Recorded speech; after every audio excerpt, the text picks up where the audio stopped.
জগৎবল্লভপুরের বেটি অঞ্চলে তৃণমূল কংগ্রেসের শ্রমিক সংগঠন আইএনটিটিইউসির পক্ষ থেকে পালিত হল তৃণমূল দিবস। ইংরেজি নববর্ষের দিনে প্রতি বছর এই দিনটি তৃণমূল কংগ্রেসের প্রতিষ্ঠা দিবস হিসেবে পালন করা হয়। এদিন এই উপলক্ষে স্থানীয় দুস্থ মানুষদের মধ্যে শীতবস্ত্র উপহার হিসেবে তুলে দেওয়া হয়। এদিনের অনুষ্ঠানে উপস্থিত ছিলেন জগৎবল্লভপুরের বিধায়ক সীতানাথ ঘোষ, জগৎবল্লভপুর পঞ্চায়েত সমিতির সভাপতি রঞ্জন কুণ্ডু, হাওড়া জেলা প্রাথমিক শিক্ষা সংসদের কৃষ্ণ ঘোষ সহ অন্যান্য নেতৃত্ব।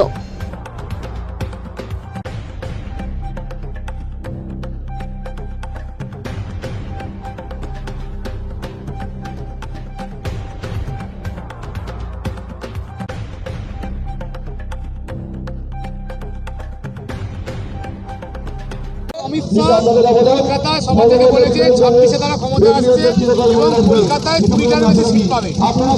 ও অনেকদিন থেকে বলছে, 2016-এ বলেছিল, 2021-এ বলেছিল, 2024-এ বলেছিল, ও সব পারাপার হয়ে যাবে।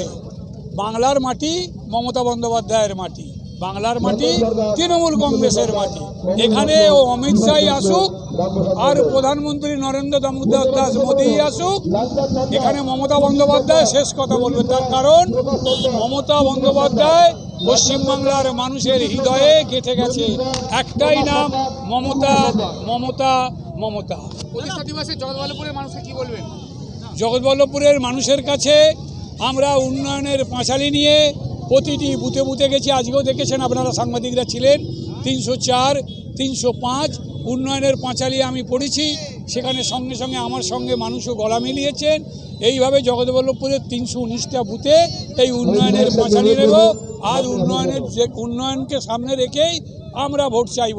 বাংলার মানুষের কাছে ধর্মের ভিত্তিতে, জাতের ভিত্তিতে আমরা ভোট চাইব না।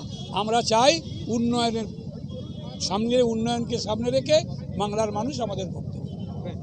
অ্যাকচুয়ালি আমরা সবাই জানি আমাদের রাজ্যের মুখ্যমন্ত্রী মাননীয় মমতা বন্দ্যোপাধ্যায় যে বিগত 15 বছরে উনি ক্ষমতায় আসার পর থেকে যে উন্নয়নগুলো উনি করেছেন, সেই উন্নয়নগুলো আমাদের প্রত্যেকটা অঞ্চলে পৌঁছে দেওয়ার জন্য আমাদের জগৎবল্লভপুরের বিধায়ক সীতানাথ ঘোষ মহাশয়কে দায়িত্ব দিয়েছেন যে বিগত 15 বছরে যে উন্নয়নগুলো করেছেন সেই উন্নয়নের ধাপগুলো প্রত্যেকটা মানুষের স্তরে স্তরে পৌঁছে দেওয়ার জন্য আমাদের সরকারের কাজগুলো।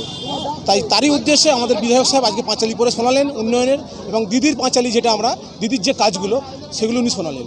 কত নম্বর পার্টি? ওটা হচ্ছে কেশবপুর 3-4। আজকে শ্রমিক সংগঠনের ডাকে এত বড় একটা উৎসব, কি বলবে? দেখুন, কর্মী এবং যারা বলতে দেখুন, আমরা তৃণমূল কংগ্রেস প্রতিষ্ঠা ছিল 1998 সালে। যারা আজকে আমার বন্ধুবর অরবিন্দ সর্দার এই আইএনটিটির সভাপতি, কিন্তু আজকে আমরা পঞ্চায়েত মেম্বার, আজকে দিদি পঞ্চায়েত মেম্বার, বাইরা দলের নেতৃত্ব। কিন্তু যারা দলটাকে ছোট থেকে যারা গড়লো তারা না থাকলে তো যে তৃণমূল কংগ্রেস তো এই জায়গায় পৌঁছাতো না। তো বেগড়ি অঞ্চলে তৃণমূল কংগ্রেসের প্রতিষ্ঠা যারা করেছে তাদের প্রতি কৃতজ্ঞতা আমরা সবসময় জানাই। আজকে অনেকে নেতা হয়েছে, অনেকে অঞ্চল প্রধান হয়েছে, অনেকে সভাপতি হয়েছে, অনেকে বিভিন্ন সেক্টর সভাপতি হয়েছে, কিন্তু যারা আলটিমেটলি দলটাকে তৈরি করেছে, যারা দলের জন্য প্রাণপাত করেছে, তারা না থাকলে আজকে আমাদের এই জায়গায় আমরা আসতে পারতাম না। আজকে দল এইরকম ফলে ফুলে ভরতো না। তাই তাদেরকে আগে সংবর্ধনা আমরা দিতে চাইছি। কতজন কর্মীকে আজকে সংবর্ধনা দিলেন? 150 জন কর্মীকে। আর কতজন মানুষকে কম্বল উপহার দিলেন? 700 জনকে, 700। আগামী দিনে কর্মীদের উদ্দেশ্যে কি বার্তা দেবেন দিল্লিতে? আমরা একটাই কথা বলি, আমরা ঐক্যবদ্ধভাবে আমরা দেখুন, নিজেদের মধ্যে সংসারেও অশান্তি থাকে, নিজেদের আমাদের একটা ভাই অশান্তি থাকে।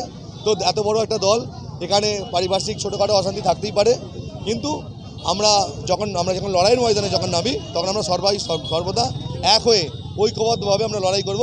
26-এর নির্বাচনটাও বেগড়ি অঞ্চল ঐক্যবদ্ধভাবে করবে। কোনো রকম কোনো গ্রুপিংস থাকবে না, কোনো রকম কোনো লবি থাকবে না, এখনও নেই, আগামীতেও থাকবে না। নাম? সুব্রত ঘোষ।